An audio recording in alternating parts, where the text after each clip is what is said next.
অবশ্যই সেটা হচ্ছে যে আ হয় না যে হয়তো আমাকে কিছু মানুষ দেখছেন, অন্যকে আরো বেশি মানুষ দেখছেন, তার চেয়ে বেশি মানুষ অন্যকে দেখছেন। এরকম একটা বিষয়।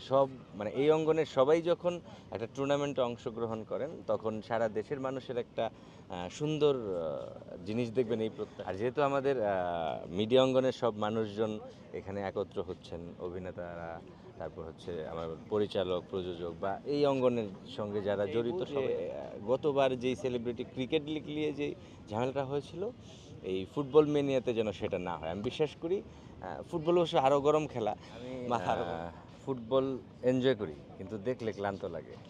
খেলার সাহস পাই না এই কারণে যে এক হচ্ছে গরম, আর ফুটবলের প্রতি আমার আকর্ষণটা বরাবরই কম। এত পরিশ্রম করতে হয়, আর সারা মাঠ দৌড়িয়ে আসলে এই যে ব্যারিকেড পদে পদে, এটা একটা ঝামেলা হয়ে যায়। আমি নির্ঝঞ্ঝাল লোক। আমি ক্রিকেট খেলতে পছন্দ করি। গতবার সেলিব্রিটি ক্রিকেট লিগ খেলেছিলাম, খুব এনজয় করেছি। ভবিষ্যতে যতবার হবে, আমি যদি আমাকে যদি আয়োজকরা পছন্দ করেন, রাখেন, সেখানে আমি অংশগ্রহণ করতে চাই। আর যেহেতু আমাদের মিডিয়া অঙ্গনের সব মানুষজন এখানে একত্র হচ্ছেন, অভিনেতারা, তারপর হচ্ছে আমার পরিচালক, প্রযোজক বা এই অঙ্গনের সঙ্গে যারা জড়িত সবাই আছেন সেলিব্রিটি ফুটবল মেনিয়াতে। সবাইকে দেখবার জন্য আমি আসলে এসেছি। এখানে প্র্যাকটিস চলছে, ভালো লাগছে। সুন্দর মনোরম বাতাস। 29-30 তারিখ মাঠে খেলা হবে।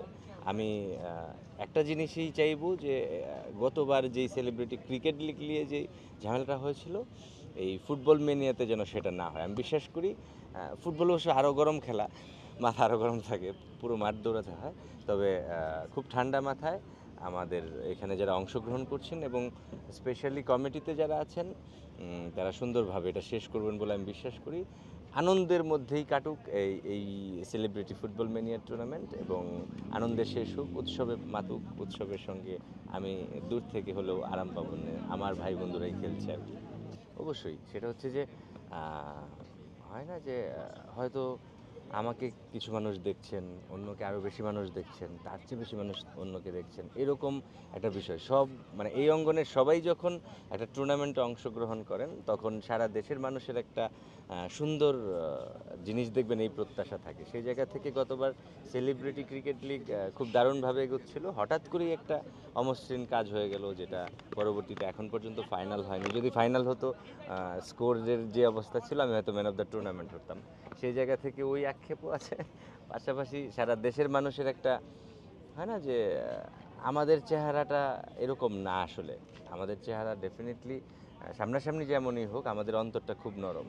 কিছু মানুষ এখানে উচ্ছৃঙ্খল হয়ে যায়, সেই জায়গা থেকে সিসিএলেও সেই উচ্ছৃঙ্খলার ছাপটা রেখে দিয়েছিলেন তারা, যেটা আমরা প্রত্যাশা করিনি। তবে আমি বিশ্বাস করি যে এই ফুটবল টুর্নামেন্টে এই ধরনের কোনো ছাপ থাকবে না, সুন্দরভাবেই শেষ হবে। আয়োজক কমিটির ডেফিনেটলি